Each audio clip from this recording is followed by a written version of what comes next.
Good morning, I'm Chris Jansing. With pressure building here at home, right now the president is abroad, pressing members of the international community to support a military strike on Syria. Last hour, we were all waiting for a very awkward handshake as the Russian president greeted President Obama for the kickoff of the G20 in St. Petersburg. This is the first face-to-face contact they've had since Obama called off their one-on-one meeting last month. They only exchanged a few words, but just yesterday, Putin called Secretary of State John Kerry a liar and continued to denounce any military action in Syria without UN support. But Syria has already come up in the president's meeting with Japan's prime minister. I also look forward to having an extensive conversation about the situation in Syria. I think our joint recognition that the use of chemical weapons in Syria is not only a tragedy, but also a violation of international law that must be addressed. Now back here in Washington, members of Congress are invited to another classified briefing on Syria this afternoon. And it now looks like Monday will be the first full vote in the Senate because the authorization for military action just squeaked by in a close committee vote yesterday. And it may be an even tougher sell in the House, where there was a lot of concern at a hearing yesterday afternoon. I and the people I represent said not just no, but something like heck no. Don't get involved in this. And the same thing I hear over and over here. I've had a chance to hear about 1,500 comments from social media posts to emails, calls, faxes, etc. Almost unanimously, people don't want us to strike Syria. They're fatigued. This is increasingly a complex situation. Is this a new day for foreign policy where we're going to start to say something and mean it? I am open to the idea of military strikes, but that I want to review the evidence. I want to bring in Washington Post columnist E.J. Dionne and The Atlantic's Philip Bump. Good morning, gentlemen. Good morning, Chris. I mean, look, we knew the relationship between President Obama and Putin was bad, but, you know, when he's calling John Kerry a liar outright, I mean, have things gotten to a new level, Philip? And how damaging could this be as the president goes to Russia to try to help build this international coalition? Well, I think that the president's primary problem at this point isn't Russia. His primary problem is, as you said, right here in Washington, D.C. He is not going to sell Putin on this action. There's no chance of that happening. He's trying desperately to hold What about the other leaders from the G20? Quite possibly, but again, they're not the ones that are voting on Capitol Hill.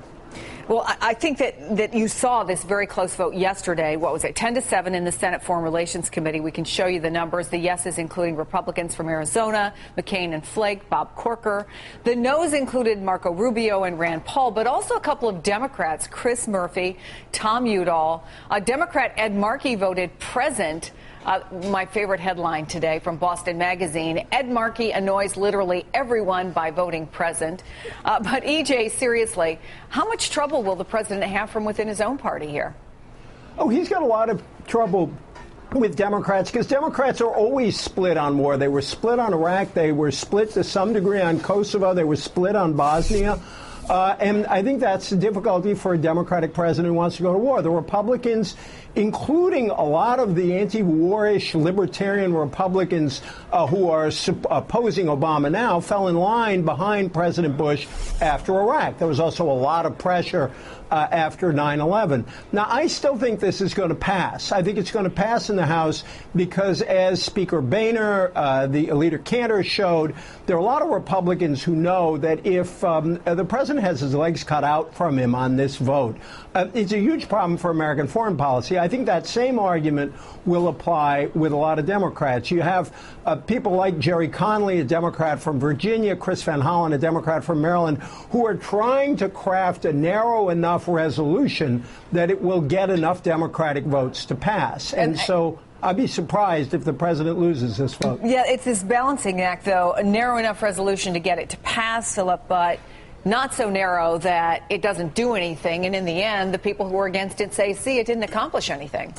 Right. I think that the whole issue of what it's supposed to accomplish has been one of the primary problems the president has had. I mean, there are two legacies of the Iraq war debate. The first is the question over whether or not we can trust evidence that's been presented. Well, the whole slippery slope thing. Exactly. Right? Yeah, and exactly. Are we heading for a war? That's exactly right. That's exactly right. And the president has tried to make that case repeatedly, and it's tough. It is tough to say to people, no, this is where this stops, particularly when you have in the vote that you mentioned in the Senate Foreign Relations Committee, Senator John McCain advocated for and actually got introduced an aspect to that which made it so that it was a little wider than what the administration wanted.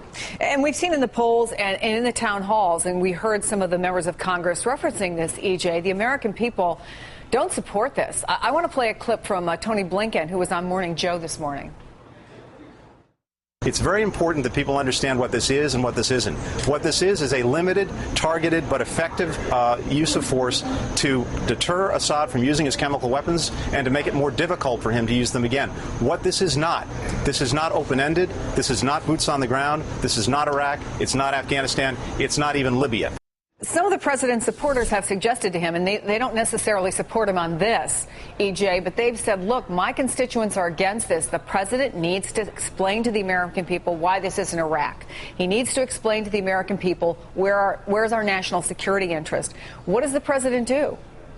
I think at some point he is going to have to give a major speech. He's made a lot of statements, but he's got to lay it all out in a convincing way. I mean, we're a country, it's as if, 200, 300 million Americans are holding up a big sign that says no more Iraqs. The country just doesn't want a commitment like that. And the president has to explain not only why this isn't like Iraq, but why it won't lead to something like Iraq. Because I think what people are worried about is not necessarily the strikes against key military facilities, but what would happen after. And I think he's got to be clear on what happens after. Gentlemen, stand by. I want to bring in Congressman Javier Becerra, chairman of the House Democratic Caucus. Congressman, good morning. Good morning, Chris. When we look at the numbers, there are 4 times as many opponents in the House as supporters, and even more undecideds, 103 roughly, which is where you have been in the undecided column. Have you made up your mind now on how to vote on Syria? Well, I've actually been more clear than that. I've said that if it is very targeted, if it is limited, and if the evidence shows that we can point this on Assad, then I support a limited targeted strike. Well, what would the wording have to say? Is it a single military strike? Is it 30 days? Is it 60 days? Yeah, once you start getting beyond 60 days, I have real problems. I understand more than one strike may be necessary because we have different targets that have to be hit. What I want to see is the deterrence of the use in the future of any type of weapon of mass destruction. I don't want to be facing in the future some vote because we didn't act now and worse use was made by some other country, North Korea, Iran, you name it. And I believe we must act. It would be morally irresponsible, I believe, for us not to do something as a world. And I think as the leader in the world, we are the first to have to lead on that. So it sounds like you're leaning toward being a yes. I've told the White House that I am prepared to be a yes if they keep it limited, but this is the difficulty they face. There are some in Congress who say you should tip the balance in Syria in their civil war with whatever you do because this is our opportunity. The moment you start going there, you lose me because I think it's absolutely true. The American public has a right to be fed up with Iraqs. We don't want to see another Iraq. Americans don't want to see the indiscriminate use of chemical, biological, or nuclear weapons, but they also don't want to see another Iraq. And that's the difficulty when a government gets us into a war that we shouldn't have gone into. Well, we heard from Senator Ed Markey, who I think, does express the views of a number of people. He wants to hear more about the intelligence. Dana Milbank, in his column today, argues that the Obama administration should just publicly show the evidence. And I'm going to quote from that article. Kerry said that the amount declassified is unprecedented and that what's out there now is sufficient. He may think so, but it's not sufficient until the American public believes it. Do you think a big part of the pushback is that people do believe it's a slippery slope? People either question the evidence because of what happened with WMDs or just think no matter what, once we start, we're not going to get out until there are boots on the ground. Yeah, I think the American public has a right to be skeptical. I believe the American public has been taught to be skeptical because we had these adventures into Iraq. And so now will putting the evidence out there help get the American people and members of Congress on board?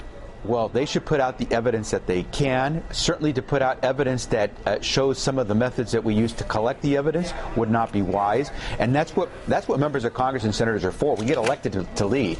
And so we have to make some decisions. Sometimes the public doesn't agree with us. But, hey, that's our responsibility. That's why we get elected. If 700,000 people in my congressional district could go to Washington, D.C. and cast their vote, we'd have a full democracy. That doesn't happen. I have to represent 700,000 people and the rest of the country. And so So I have to make the best decision I can based on the evidence. That's number one. If the evidence doesn't show that it happened and who did it, how can we attack? But if you've got those two answers, compelling evidence of that, then the second part is, are you being strategic? Are you being narrow and limited in what you want to do? If you're trying to get involved in a civil war in Syria, no. But if you're trying to show the world that we mean it when we say for the last 100 years that use of weapons of mass destruction is a no-no, then we got to go out there and do something. Well, I mean, you heard what the president had to say. You've heard what John Kerry has to say. The president said very forcefully yesterday at that news conference, I was a no on Iraq. I have a record for not wanting to get us into war. So I guess the question is it that people don't believe him? Or what do you think is going to happen here? Is this going to pass? Is some form of a resolution for military action in Syria going to pass? You see democracy in action. The public has learned not to want to go to war because too many of our men and women have been there too often, too many deployments. So absolutely, the American people, once again, are way ahead of the politicians. They're saying, show me. And it's up to us, the members of government, to show them that whatever we decide to do is the right thing. And I believe the president is doing the right thing to try to show us. I also voted against Iraq. I was only one of 435 who voted against the war in Iraq. I'm sure I'm glad I didn't. Will he get the votes on this, Congressman? I believe if the evidence, if they're able to show the evidence enough to members of Congress and certainly to the public what is unclassified, and if the president, to me the most important issue is, will the president make it clear that he's going to limit this to be strategic and focused on the issue of the use of weapons of mass destruction, then I believe he'll get the vote. If he starts to go tip into this adventure into Syria to try to tip the balance on the ground, I think he loses a vote. Congressman Javier Becerra, thank you so much for being on the program. Thank you. It was interesting in Politico this morning. The headline was President Obama's political capital spreads thin. And you wonder if he's using up all the goodwill he has left to push his party on this yet, Philip. And there are so many battles still ahead. Well, I think that the president has a better sense of what the actual count is than some of the public figures that are out there. It is not good for politicians to be out in front of this as much as it is for them to be in opposition. It is better for them to reserve if they support this action than it is for them to say that they're against it, because the public opinion is, although it is not as quite as skewed as some people have presented it, it still is about 60 to 40 people oppose the action. So the people who actually support it are probably holding back a little. But what the president is trying to do over the course of this week is get probably some of those people to be more public and also just to shore up support in his base. And EJ, you can't look at this vote in a vacuum. I mean, let me read to you how Mike Allen and Jim Vanda highlighted it out in Politico.